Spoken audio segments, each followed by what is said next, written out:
That'll work.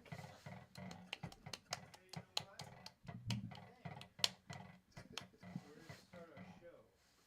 Andy used to do that. So, ladies and gentlemen, as is our tradition at the beginning of every new year, Avotcja, pretty much right on the first Sunday of every year, has been doing a concert for y'all for God knows how many years now. Quite a few. And quite a few years ago, but not nearly as far back, we started a tradition of a sort of around the birthday concert as well. So that usually happens in July. I think there was slippage to August this year. But yeah, so you can count on that. Tell your friends, get them out here. Avotcja is somebody we've known a long, long time and been very, very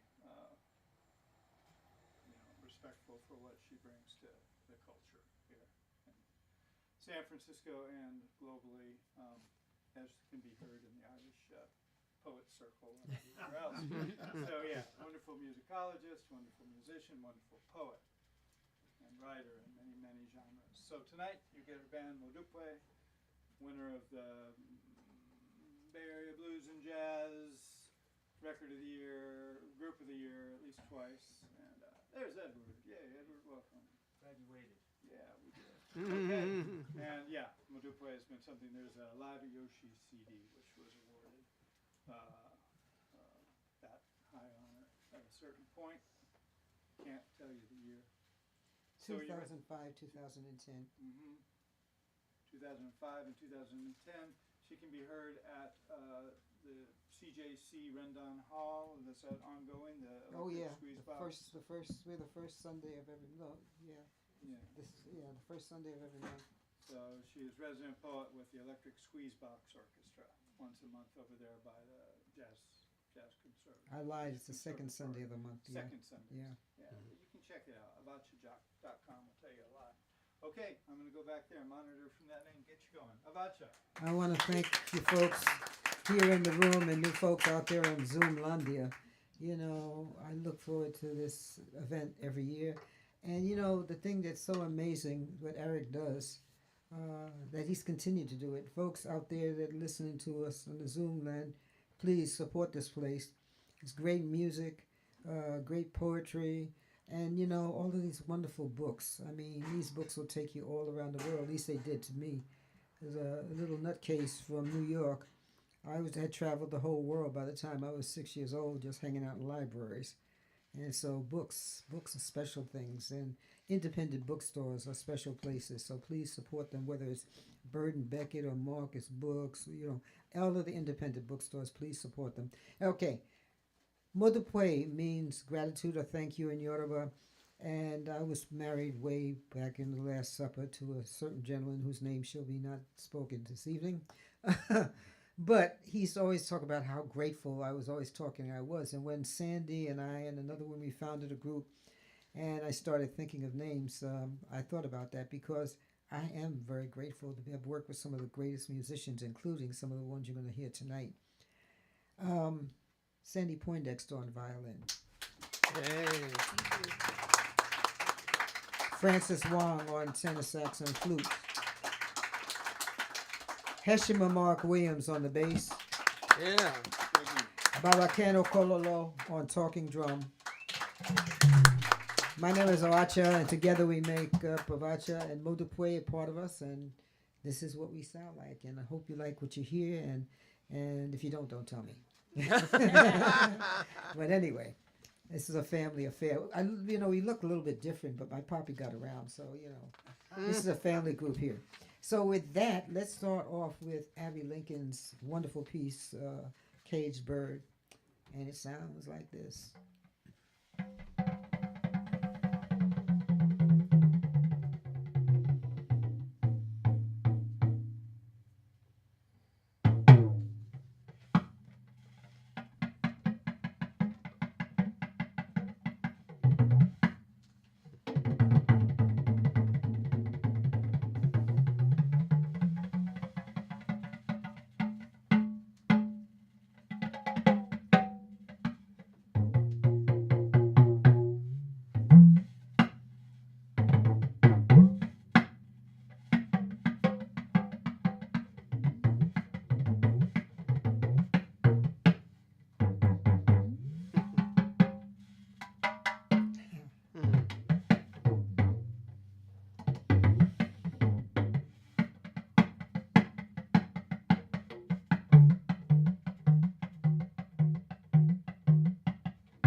La la la la la la la la.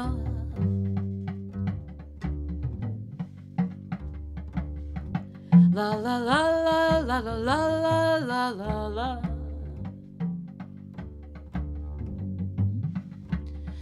La la la la la la la la la la. La la la la la la la la la la.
The gift and the burden. I write.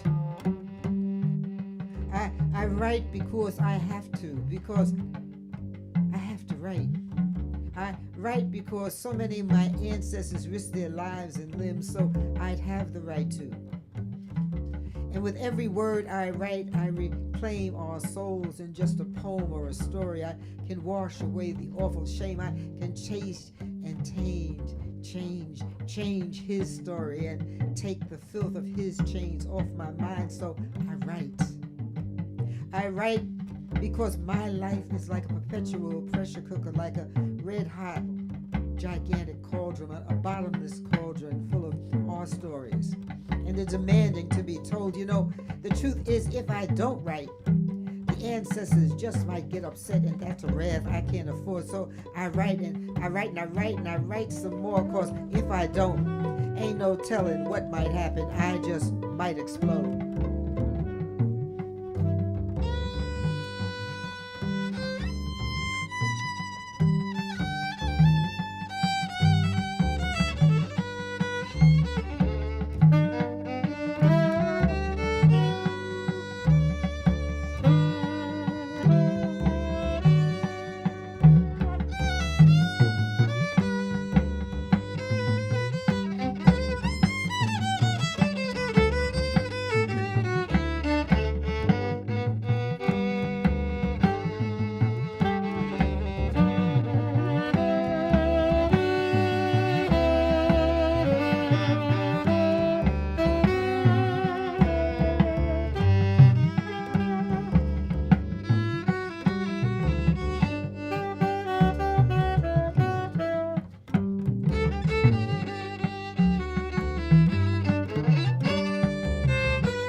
Creativity.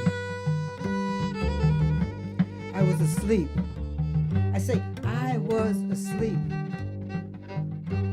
Secure and comfortably asleep, dreaming of peace and love, hypnotized. Say, I was hypnotized by a mirage of unity and togetherness. dancing away demons of war and hate in what I thought was a land of plenty, and what I'd been taught was the land of the free.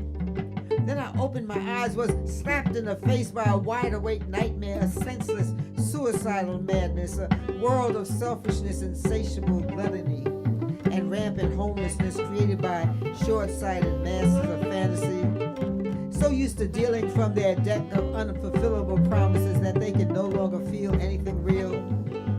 I opened my eyes.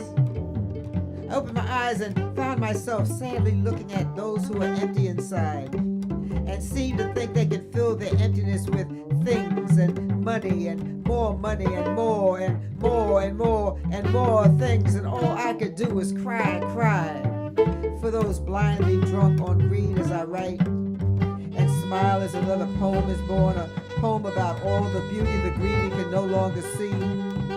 I believe if we artists could only bottle our tears, no one would ever die of thirst. Our tears become unifying melodies, creative, love-filled, organic, harmonious medicine, and we, an inspiring army of creativity, just might be able to heal the world, one note at a time, one note at a time, one note at a time, one note at a time.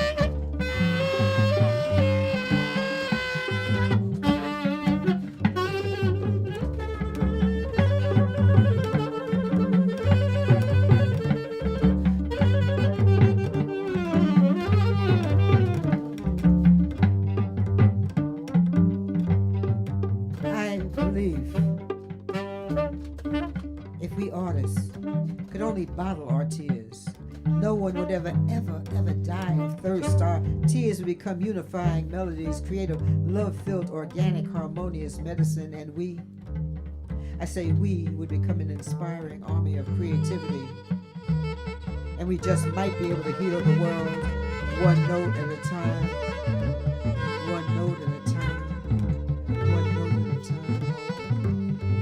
And I know why the cage bird sings.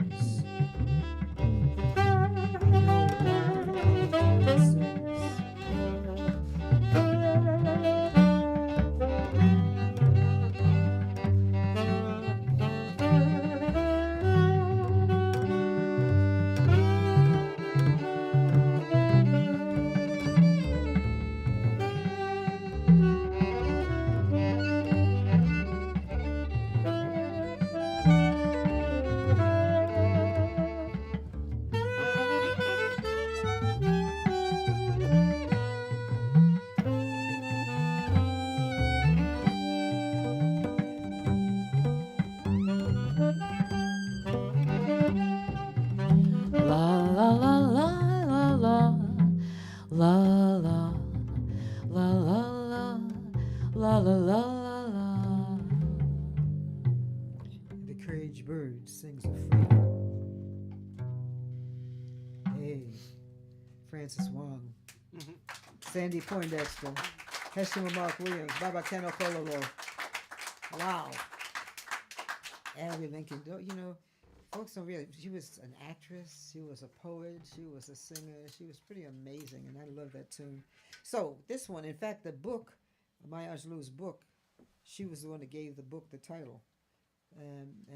So anyway, this one, I was during, I think it was last year or so, they did a big major tribute to John Coltrane on his birthday, and I wrote this piece because a lot of folks take for granted that John Coltrane he popped up this superstar genius that we know of, this icon that he is, this innovator that he became.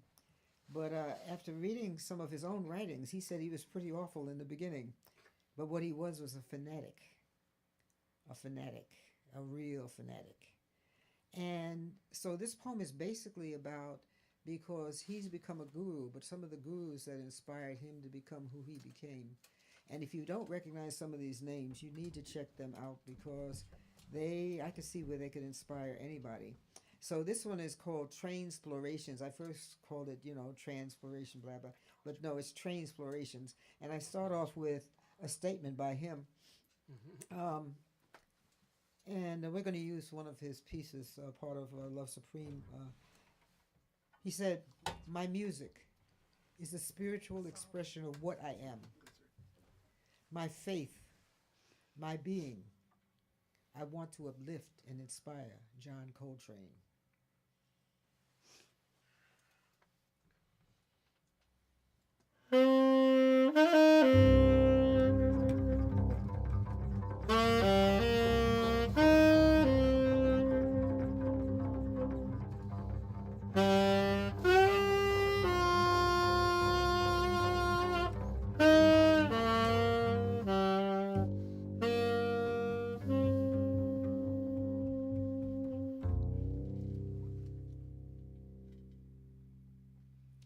Transplorations. John Coltrane. John Coltrane. John Coltrane was a new kind of phenomenon. A musical, mystical, spiritual, inexplicable phenomenon. A bigger-than-life mystic man with a heart full of passionate spirituality. Train was an artist. A driven, obsessive, versatile artist on a mission. A mission that included beautiful ballads to creations that can only be defined as transcendent trainscapes. The man was a musical composition in progress, a composition beyond comprehension. John Coltrane was a many-sided, creative enigma. A gentle soul on a lifelong journey of healing, on the road to learning, always searching, searching, searching, searching, searching, searching, searching, searching, searching, searching, searching, trying to find himself in his place in all the sacred mysteries of the universe. Transporting himself out of the dungeons of addiction and liberating himself through a relentless creativity. John Coltrane's journey began as a dream in the church of his mother's womb. He came to us through the musical majesty of the black church and the reckless bravado of Charlie Yardbird Parker, forever transporting himself through southern nightmares on African pentatonic scales. As the joy, the pain, the rage, and years of tears of generations of murdered black children came pouring out of his soul through his horn, but enamored and transpired and inspired by the concept of the sacred infinite, he elevated himself. I say he elevated himself. He transcended the madness through the international language of music and was kick-started into musical fearlessness by the amazing piano stylings of Hassan Ibn Ali and the harmonic daring of Sunrise John Gilmore. The rigorous practice and melodic dissonance of Thelonious Monk taught him all about the gifts of daring and discipline, while the spiritual intensity of Ravi Shankar sitar introduced him to the rhythmic majesty of Babatunde Olachunji's drums of passion. And the miraculous, cosmic, magical, and otherworldliness of the ingenious Juno Lewis legitimized his internal and internalized spiritual consciousness, so his saxophone could finally digest and sing it all as he elevated himself and our lives through the strength of his song, his life. His being was a sacred journey, a prayer, a love supreme, a love supreme, a love supreme, a love supreme. And though the man, John Coltrane, has transcended, his spirit is alive and strong, alive and strong, alive and strong, alive and strong, and forever reborn every day in our hearts, every day in our hearts.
John Coltrane presente.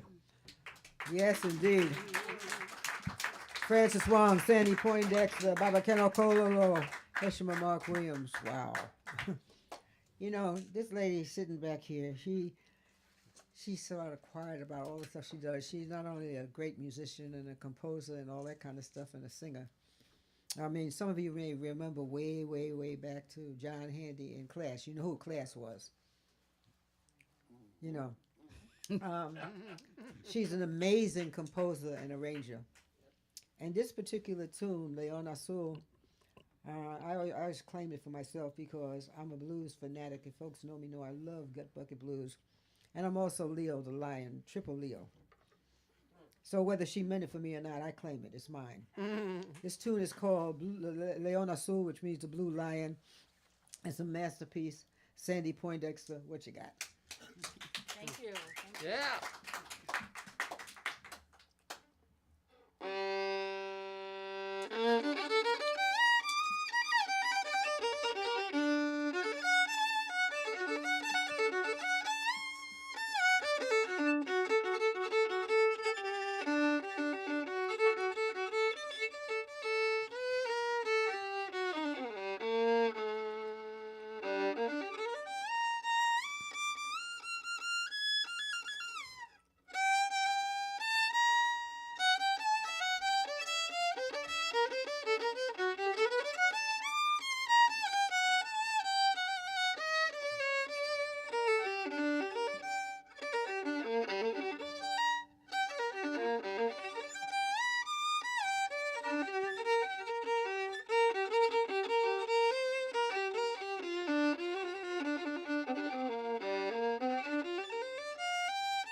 Sandi Poindexter. Ooh, Leonas too. You know, Baba Ken, sitting back over there, he's the leader of 3 or 4 different bands. You know, all of them are wonderful Nigerian brothers and all these other groups that he leads. But, you know, we've been friends for a long time, and I was scheming because, as I mentioned earlier, I'm a blues nut. I love gut bucket Mississippi Delta blues, which is the most African music in this country. Comes straight out of Mali. When I was a kid and I heard that in New York, I was hearing talking drums. Now, Baba Ken didn't know that I'd been scheming on him in his talking drum for years, but finally we got a gig. We got a gig at Yoshi's, and I finally conned him into doing this thing that I was hearing all these years, and I ain't letting him go. So he's been with us ever since. So I think about 20 years now we've been doing this. Okay. Yeah. Yes, it is. Yes, it is. But Tell us it ain't so. No. See, I claim all these years. I'm about 2 years older than dirt, and I claim each one of the years and each one of the wrinkles. But you know what? It was a dream come true, and I'm grateful because the first time I heard that music, I was hearing a talking drum in the music. Mm-hmm. And folks were saying I was crazy, but I'm so grateful now. Certain of the self-appointed messiahs of Afrocentric blah, blah, blah have finally admitted, oh, yeah, that's African music. Oh, thank you very much. You know, and so I'm not the only musician. Dee Dee Bridgewater's talked about it. She made a major CD with Malian musicians, and a bunch of us have talked about it. Everybody thought we were crazy, but I wasn't as crazy as people thought I was. I believe in ancestral memory, and my ancestors were talking to me, and I snatched this guy. So we're going to take you to this Gut Bucket Blues, but we're going to take you to West Oakland. Because West Oakland was definitely blues heaven. Now, West Oakland looks like it got hit by a bomb, you know, but there was a time when West Oakland was the only place to be. So the creatures that love us on stage but can't stand us when we control the stage, first thing they do is get rid of the train station. Then the majority of the industry and what have you, and the 7 major clubs in 3 different blocks and what have you. But I belong to the Blues Society, and if you go down the streets of West Oakland and 7th Street, if you look in the street, you'll see on the sidewalk the names of all these superstars that walk those streets, that play these clubs. So I want to introduce you to West Oakland. This is called Oaktown Blue, and this I know is the piece that got us the blues DJ, not the blues, the jazz group of the year from the Bay Area Blues Society and the West Coast Blues Society. It's called Oaktown Blue, and I want to take you there because it's a place we can't afford to forget. And the same thing that happened to West Oakland is happening right now, somewhere close by where we're sitting. So if you live in a neighborhood and you see the snakes crawling around, you know what you better do, or else you're going to lose something beautiful. So, Oaktown Blue. They came on foot. I said they came on foot, by car, riding hope, on horseback, by train, on the plane. They came wearing faith, pockets full of dreams, running from cotton fields and chopping cane. They came running, knowing better was waiting, carrying their whole lives in paper bags, carrying guitars on their back, sacks full of tall tales and blue songs of a home they knew they'd always miss, but swore they'd never go back to. They came by ship, discharged scars, wounds no time could heal, released from military hospitals on West Coast shores they'd never even seen. Battle fatigue, confused, feeling used, and they came in droves from the war, shell-shocked and tired, looking for a home, and when they didn't find it, they built it. On any night in West Oakland. I say, at any night in West Oakland, you might run into migrant workers straight out the cotton fields of Georgia, strutting their stuff and partying and bumping and grinding alongside of armies of ditch diggers, tradespeople and unemployed PhDs who were never told they were unemployable. Saints and sinners from Texas and Mississippi, from Arkansas, Virginia, Maryland, the Carolinas, and even the West Indies, all dancing away their rage and sadness hidden behind memories of clouds of cotton. and buried beneath too many mountains of sugar cane and tobacco leaves, and a frustrated fury gladly forgotten and left behind the rotten, deserted plantation fields. And you could hear the relief in the clubs as Big Mama Thornton took her crown and gave Oakland everything. Woman gave us everything, everything, everything. She gave us everything, everything she wasn't allowed to give in the South.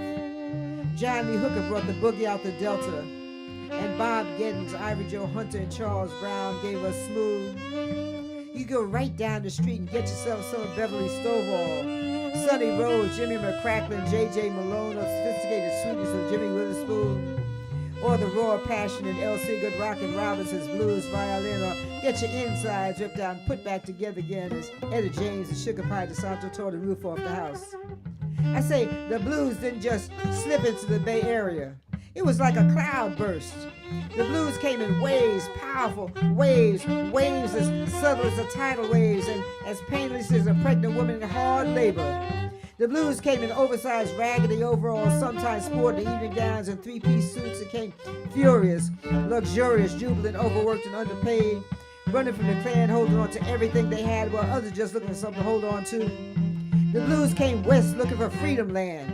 L.A., Sacramento, and San Francisco had that big city thing. Folks rocked in Russell City.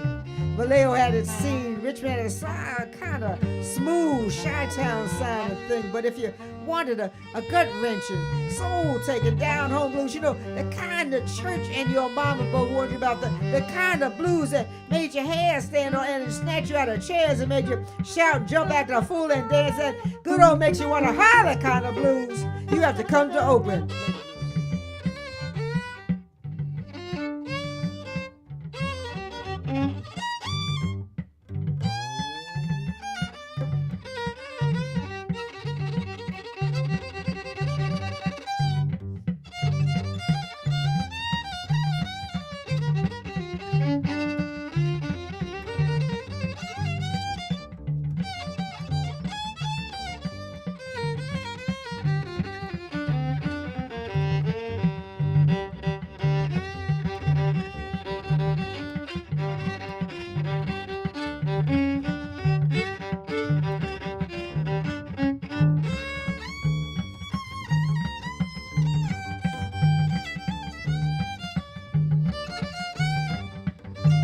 Say, Francis, what you got to say about all that?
Baba, what you got to say about all that?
Oakland. Yeah. I say Oakland. Oakland, the blues mecca of the West Coast. Soon was as wild, say the scene was as wild and sophisticated as you were. Every place a different personality, and every night was party night where you could romance and grind and whine and cry about what you didn't have, or brag and be loud and proud and sure of everything you did have, and talk about everything you wanted to be at Slim Jenkins Club, Esther's Orbis Room, Ruthie's Inn, or Eli's Mile High. Every night an exorcism where another demon was put to rest, where you were free to be real and be downright nasty. You could show your stuff till you were wet with sweat at the Rum Boogie, Christie's Grill, the Palladium Club, and all the nameless hidden round the clock juke joints. And the blues came down like rain, fell down on everything. I say it fell down on Oakland, fell down on Oakland where blues was king, and then they came. I said they came and they knocked down the cafes. They tore up 7th Street, they closed the clubs, they promised jobs and schools to uplift and save. Then they took the hood and left a wasteland full of restless spirits, ghosts running loose, with plenty of reasons to sing the blues. But when everyone else goes to sleep, you can hear them. J.C. Burris, Donnie Ivory, Z.C. Hill, Mississippi Johnny Waters, hear them singing. Their sounds written up all over every building. It seeps them out of the ground. You walk on and it's yours. Little Johnny Taylor, Johnny Hartzman, Percy Mayfield. Listen. They tried to free you. They tried to hear you with their blues so strong. Even Willie Bobo was singing Never Go Back to Georgia. Buddy Ace, Cool Papa Sadler, Brownie McGee, and Lowell Folsom. They always be here. They refuse to disappear. Nothing can stop it. Gentrifiers can't block it. The same folks that dance from the blues scene to the mambo sessions are back again at the California Hotel. Now run to Dorsey's Locker, Bluesville, Sweet Jimmy's, and the Fifth Amendment. The same people and their children are bringing in the new. Queen Ida came two-stepping out the bayou, lived in Zydeco Parade, and Sugar Pie DeSanto and John who can never grow old, and still ride on top of all totem poles. Lady Bianca and Jesse James, E.C. Scott, Al Vaughn, Sister Monica, Bobby Webb, and Gwen Avery, Little Frankie Lee, and Billy Dunn, Wiley Trash, Faye Carroll, Willie G, Frankie Kelly, Johnny Talbot, and Ronnie Stewart, leading the Caravan of All-Stars into tomorrow, and it's in the air we breathe. I say it is in the air we breathe. It just keeps on coming and coming and coming and coming and coming, and nothing, nobody can stop it. Other folks can keep their big heads stuck way up in the clouds. When it all comes back down to earth, the prize is ours. So the prize is ours, and it's our due, and it's still coming down. Oaktown Blue, Oaktown Blue, play the blues.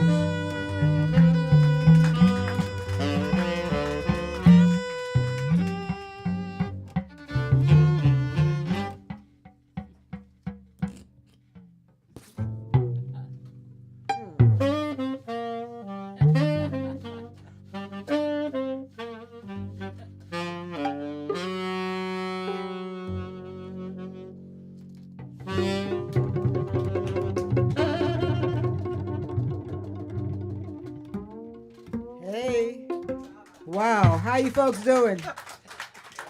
What is the time? So I know I keep because I know we got another set as well. What time is it? It's a little shy of 8. You want to do one more? Or you want to stop there?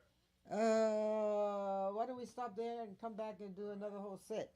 So yeah, that's what I want you. What you got, cell phones and what have you? Now you do, because I saw some of you turning those off while I was getting mine turned off. Call your mama, your cousin, especially that old evil guy or woman that lives, you know, the one that looks like they've been sucking on lemons, eating gunpowder. Tell them to come on down here. We got some vitamin B flat for them right here. So tell them to come on down here to Bird Beckett, and we'll be back in a few minutes.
RAI to REIG because Puerto Rican coffee is the best on the earth. What can I say? So, Obsession, and it's Raining Cafe. The poem is in Spanglish, but I think you get the message. So we're going to start off slow, and then after the poem, go for it.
I call this poem, it's Raining Cafe. It's Raining Cafe, o confesiones de una cofiólica sin vergüenza, which translates to confessions of a shameless coffeeholic.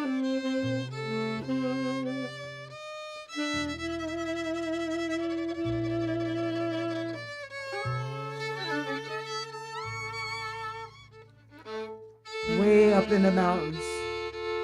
I say way up in the mountains of Borinquen. It's Raining Cafe. Indescribably precious gifts in little tiny coffee beans. Proud and homegrown and more numerous than raindrops. Café real con un aroma sin igual, and just the scent of Café Teto transports me to El Pueblo de las Marias.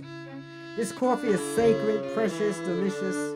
A real mountain treasure. Es un licor natural y orgánico y 100% del pueblo borincano. And with every cup of café, el mañanero and café lealtad, I am reborn. Say, I am reborn in la montaña de la isla del encanto. It's Raining Cafe. But even here, 3,595 miles away from it, the fruta sagrado del campo, I daily drink in the power of those mountains, and I am energized every single day when I taste the essence of Café Cibales. I can feel the naturaleza of Ciales come alive inside my insides, and Café Oro de Puerto Rico, ay, qué rico. Café increíble con su aroma sabroso. A sacred encanto that tastes of majesty. Y con cada trago de nuestro café suba para el cielo in the mountains of la isla del encanto. It's Raining Cafe. Royal coffee beans, un tesoro nacional, with hypnotic aromas that smell of the wildness of freedom, untamable freedom. Libre like the dirt of the mountains that gave them birth. Oh yes, yes, yes, I confess I'm hooked. I get drunk with every cup of café de acuvutuado, majestuoso tesoro sagrado de las montañas. And in my house, tomo el sabor 100% de las montañas. And I shamelessly admit there's not 1 ounce of doubt in my mind. I am a proud, 100% unapologetic coffeeholic. And in my house, it's Raining Cafe, 100% from the mountains of la Isla del Encanto.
Oh, Pedro Flores, thank you. Sandy, Francis, Heshima, Baba Ken. Wow, wow, wow, wow. Let's go back to some more training and do Naima. Wow, you guys are awesome. You guys, what can I say? This next poem on Romanticism, folks were saying, especially for poets, black, brown, red, yellow poets, we don't write enough about romance, blah, blah, blah. So, this is one of mine. I wrote it on Romanticism, but Naima, I can't think of a more beautiful tune to do it with. One of Train's masterpieces for his first wife.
I would like to fly like the hummingbird, floating on inspiration and sing mystical songs of love, standing still in midair on a cushion of metaphors. I'd love to lie back and dance on the wind, philosophizing about life and the joy of living without having to worry about where the next meal is coming from. I admit it. I admitted I would love to write pretty poetry about pretty flowers and the beauty of freedom and have the time to enjoy it, but pretty flowers like freedom are pretty rare around here. In my part of the city where even dreams cost more than I can afford. And the only flowers I get to see live in store windows or lay dead in the streets covered with wine and snot and God knows what. But our beautiful children are watching, they watch like urban butterflies hibernating in concrete cocoons. They watch and grow and watch and never stop dreaming of becoming poets. Never stop dreaming of becoming poets. Never stop dreaming of becoming poets.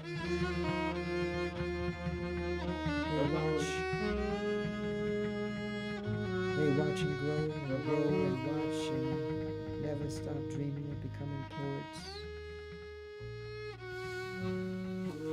They never stop dreaming of becoming poets.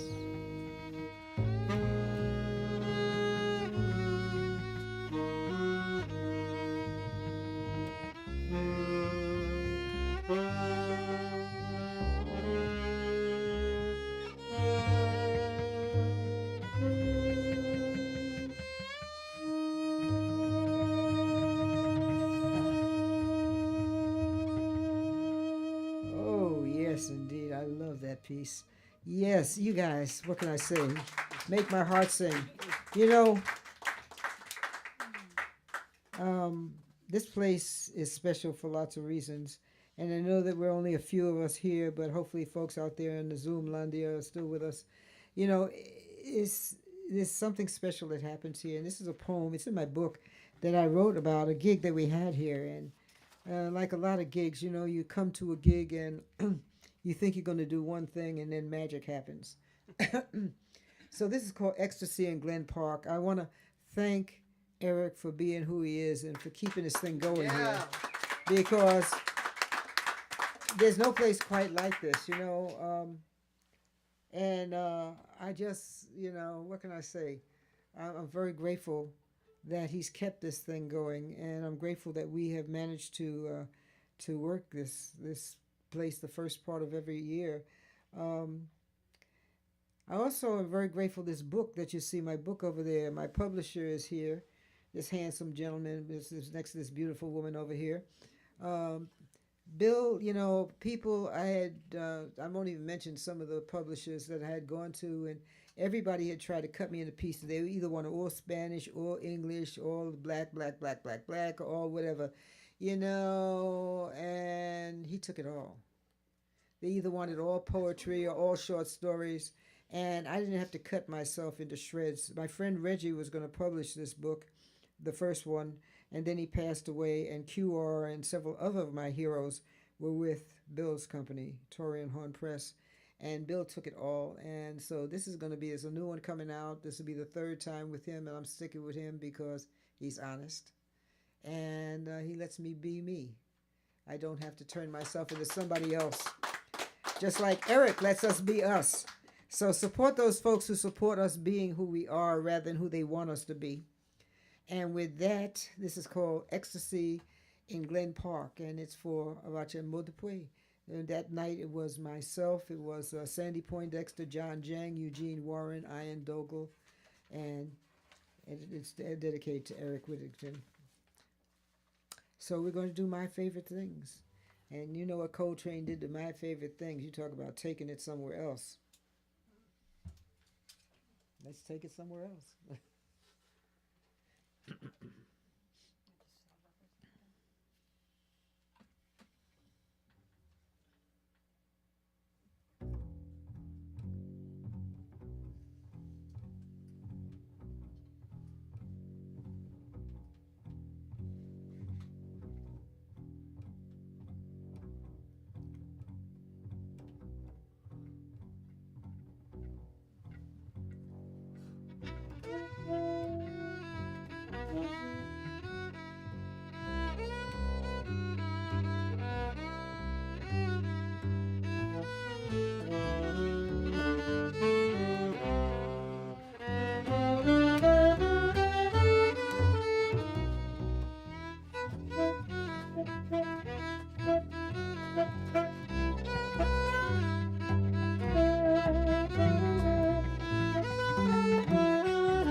There was a wildness in the air. I say there was a wildness in the air, pregnant expectation as we unpacked our instruments and fell madly in tune with each other. The crowd at Bird Beckett's didn't know what to expect. Truth was, neither did we. We just dropped the chains of ego, picked up our axes and started playing and playing and playing and playing. The passion of melody wrapped itself around us, quenched its thirst in the sweat of our euphoria, spirit dancing from note to note. Every few bars held us like a first kiss as we melted into each other and became one with each other, one with the muse, one with the audience. That night we did not play music. I say that night we did not play music. That night the music played us. This was not just another gig. This was magic, magic, magic, blissful, sacred, harmonious magic, a powerful, indescribable, transcendent magic. It was love. I say it was love, the purest kind of timeless love, and we were an orgy of sound.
not just another gig, it was magic. Magic. Magic. Beautiful, sacred, harmonious magic. A powerful, indescribable, transcendent magic. It was love. That night, we did not play music. That night, the music played us. And we were an orgy of sound, sound, sound, sound, sound, sound, sound.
This was not just another gig.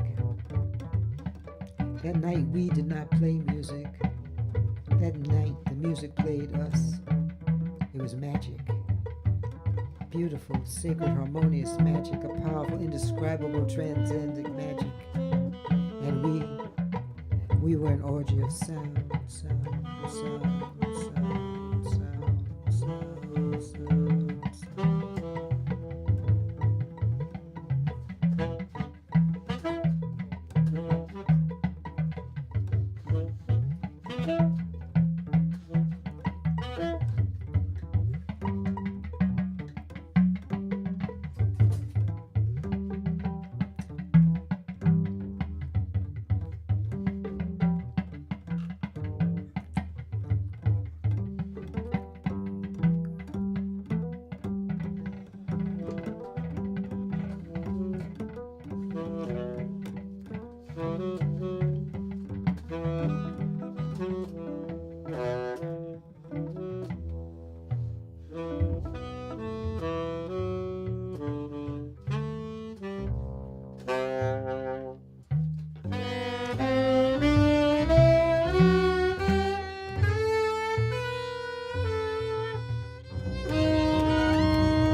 Francis Wong, Heshima Mark Williams, Baba Ken Okulolo, Sandi Poindexter. What time is it, Eric? 7:40. Okay, so we have time enough for about two more? Oh, yeah, certainly. Okay, great. Please, thank you. This next one, everybody knows this tune because of Billie Holiday, but the truth is that she did not want to record this tune at first. She was asked to do it. She had lost her cabaret license. She couldn't play in New York because of her addictions, and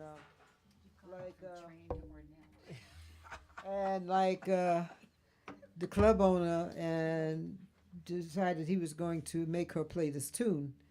And he said, if you do this tune, you can, we'll give you a license. You can play. You get your cabaret card back.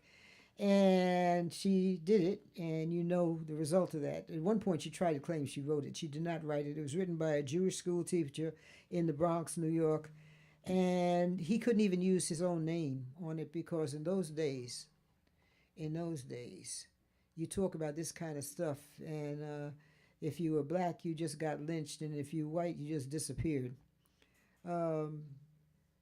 He and his wife were amazing people. He wrote this under the name of Lewis Allen, and it's really interesting. Strange Fruit. The whole story is interesting, but his name was Abel Meerpol. Yeah, Abel Meerpol, and he and his wife raised the Rosenberg children when they were lynched. That was a straight up lynching. What happened to them? But that's a whole nother story. Their children, the Rosenberg children, have written books and stuff about that whole story. So if you want more about it, but his name was Abel Meerpol, and it took a lot of guts because in those days you did not talk about this situation, and lynching was like the national pastime in certain parts of the country. So this is Strange Fruit, our version of Strange Fruit. It's a powerful piece of poetry. He wrote it first as a poem. His wife first did it as a poem, and then he wrote the music, and then Billie Holiday did it, and now everybody knows this particular piece of music. So now you know the story, but people like him are rare and few and far between, and if you're going to put your life out on the line, he did it, and so he's a hero that should be given a whole lot more credit than he was given. So as I said, he wrote it under the name of Lewis Allen, but his name was Abel Meerpol. And with that, Strange Fruit, gonna let Heshima take us there, and hope you enjoy the poem. We're gonna do it like it was written as a poem.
Strange fruit.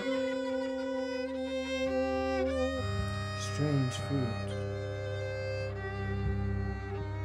Strange fruit.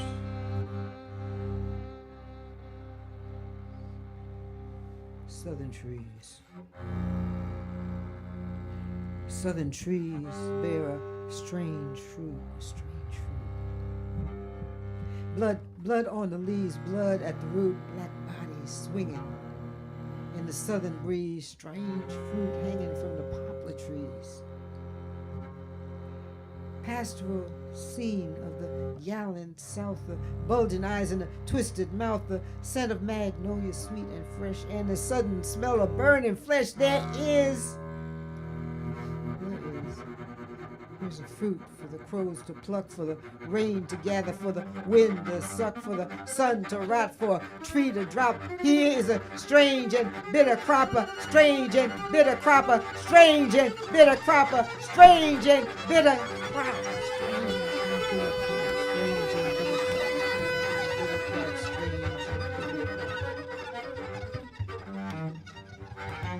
Southern trees. Southern trees. Southern trees. Blood on the leaves. Southern trees, blood at the root. Black bodies swinging in the southern breeze. Strange fruit hanging from the poplar trees. Strange fruit hanging from the poplar trees. Strange fruit hanging from the poplar trees. Here is a fruit for the crows to pluck, for the rain to gather, for the wind to suck, for the sun to rot, for a tree to drop. Here's a strange and bitter crop, strange fruit hanging from the southern trees. Strange fruit hanging from southern trees. Southern trees. Strange fruit hanging from southern trees.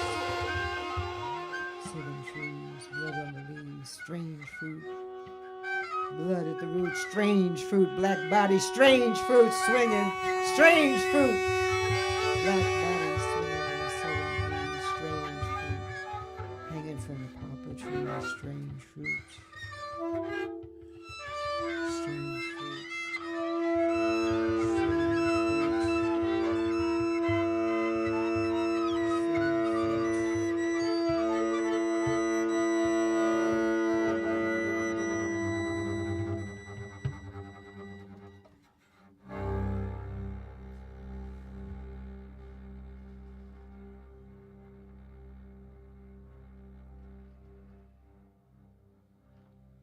Thank you, Mr. Meerpool.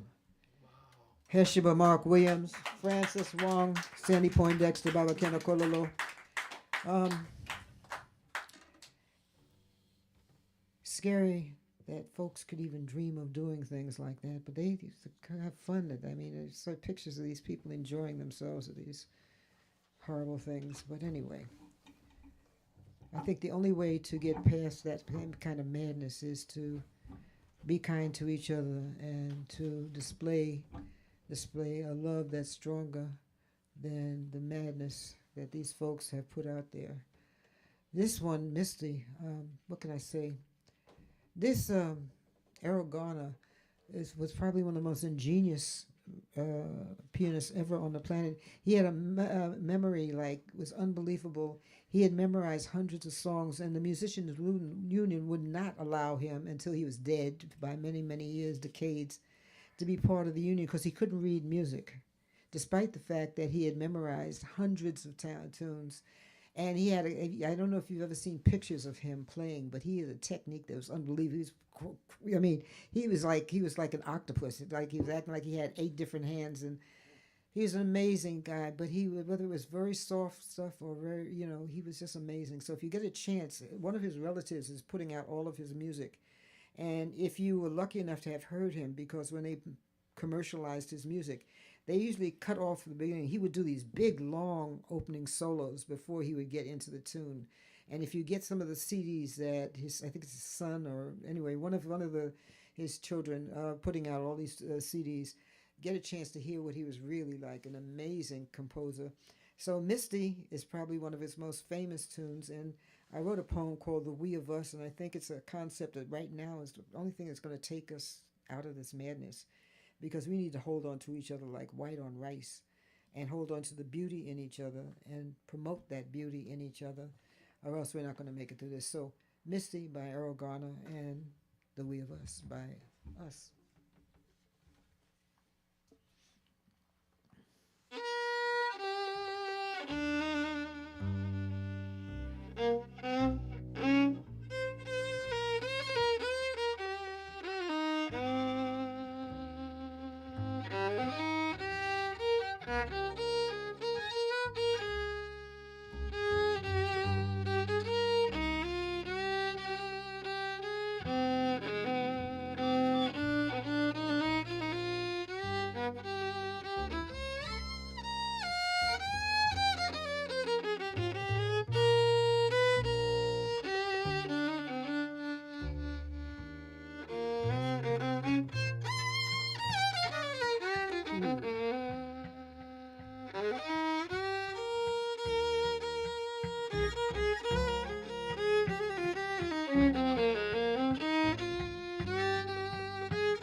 When I write, I said, when I write, I dress yesterday's visions in today's rhythms. And I tap dance all over the page with every poem, and with every single word I write, I am reliving everything these cultureless cultures have tried their best to bury and replace with the sadness of their emptiness. And I continue to sing and sing and sing and keep the ancestors alive by singing their songs, expanding tradition with new words and strange lands. I am the recognition of all the traditions the soulless have tried to erase, but with a giant thank you in our hearts, we joyfully climb up out of the acceptable respectability of the passionless graveyards, and we are reborn in every poem we write. We sing to you through the rhythmic fire of samba. Every rumba reinstates your presence in our DNA. We cry the unashamed truth through the bluest of blues, exploding like La Bomba in the face of colonial insanity, and boldly fight the power with doo-wop, hip-hop, and jazz. I refuse to silently accept the unacceptable suicidal demise of our existence, when every single day I can taste the we of us striving. We are more than just surviving. We are cultural alchemists, an undeniable force of creativity and motion. And through our creativity, we decolonize our legacy and free our minds and spirits. And we are a whole lot more than you and me. It's all about the you in me, the me in you, the we in us, writing our way out of the delusion of manifest destiny, self-righteous madness, and reinvigorating the dreams our ancestors died for. It's all about the we of us. The we of us. When I write, I address yesterday's visions in today's rhythms.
Thank you so much, Francis, Heshima, Baba, Ken, Sandi, myself, Avotcja. We're going to finish off with one last one. I want to finish it off with Lift Every Voice and Sing. Huh? If you choose to, it's fine. I would never stop you. Plus, I'm a coward. You're stronger than me. So, anyway, I wrote this poem because I've heard people talk about we're living through some craziness, and what can I do? It's just me. The power of one can be pretty amazing if you deal with the power of one next to you and another power of one over on that side and what have you. And so what this thing is, I do believe, as I said, in ancestral memory and what have you, but I do believe our ancestors are here and waiting for us to say, hey, enough is enough. So this is called Never Alone, and it talks about some of the folks who have helped bring us here that I'm grateful for. Once again, I want to thank Eric for doing what he does. Yeah. I want to thank those folks who we can't see who are listening online. I want to thank these amazing people. Francis Wong, Sandi Poindexter, Heshima Mark Williams, Baba Ken Okulolo. We're going to finish with this one, and thank you so much. And please keep supporting this place because we got to keep it going. Also, if anybody's walking to the BART, walk me there. Oh, and take a book. Buy a book. Oh, great. Okay, good. We're going together. That makes it good. I blew it. I forgot, you have to do this paratransit, and I didn't realize you called them the day before. So I'm busy watching a movie, zoning out. And all of a sudden, I looked at the clock, and I said, I begged. I tried to be pitiful. Make an exception to the rule. They stopped speaking English. But anyway, here I am. So it's cool. Anyway, this is Never Alone with Lift Every Voice and Sing, and I'm going to let them, the Negro National Anthem. I want to send this out to a dear friend of mine who's going through a time right now. Keisha, if you're listening, I'm sending this out to you.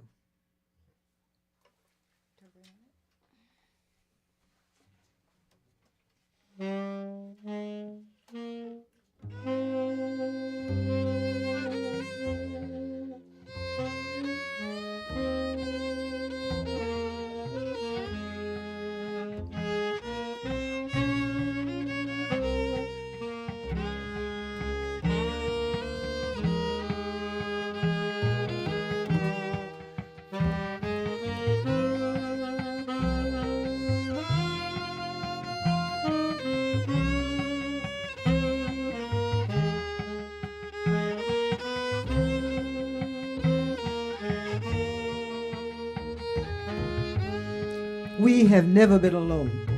I say, we have never been alone. Marcus Garvey, Arturo Schomburg, David Walker, Ida B. Wells, Dessalines, and Queen Nzinga, and all those other incorruptible ancestors who showed their contempt for slavery and servitude by spitting in the face of evil, jumping overboard and freeing their souls, proud, unchained souls whose restless spirits still roam the ocean's floor, stamping their presence on our dreams and minds and hands, revealing their essence and creativity all over the globe.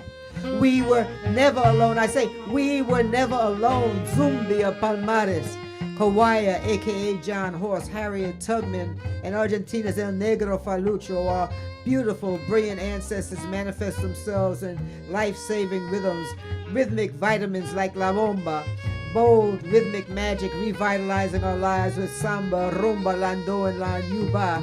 They sing to us in daydreams and dance with us on stages. Their tears become our paintings, our books, our poems, and feed our self-esteem when life tries to get in our way. We will never, ever be alone. Ja Esantewa, Denmark Vesey, Granny, Nanny, Alonso de Yescas, and Gaspar Yanga, the unstoppable freedom fighter, hero of Veracruz, who reincarnated themselves in each and every one of us, said, hell no. We are here, we're here, and we are free, and no matter what they say, we're here today and we're here to stay.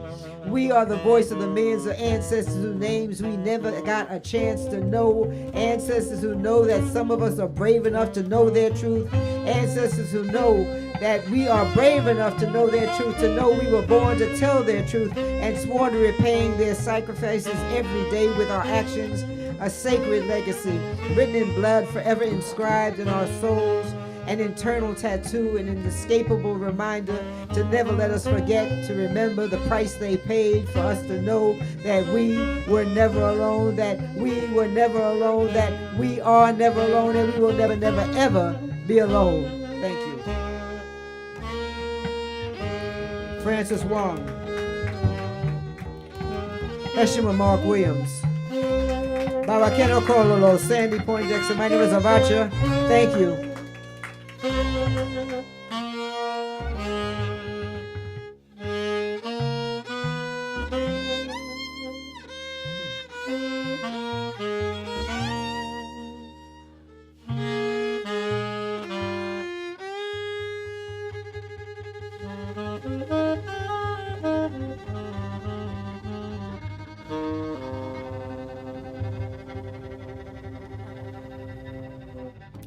Thank you so much, and I apologize for those folks who know and expect me to have all my chimes and what have you, but as I said, because of my dumb thing I did, I blew it and forgot to get hold of paratransit. So here I am, and here you are, and I'm so grateful because some beautiful magic happened here.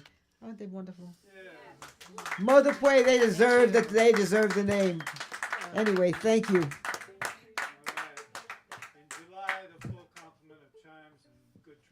Definitely. I promise not to watch a video before I'm supposed to be getting stuff together. Thank you. That was nice. That was nice. Oh, it was. You never know what to expect. Thank you. Thank you. This is Dr. Swift. Feel free to buy one of those too. They help us. Thank you so much. Some bass players insist on bringing their electric guitar. Oh, yeah? Yeah, some. Amazing. You know, especially if they have a good bass. Yeah. I mean, I know you wouldn't play on 120. Thank you. No, man. Thank you so much. Oh, thank you so much. That's what it's about. That's what's going to get us through this madness. That's the only thing that's going to get us. Yeah, you came in laughing.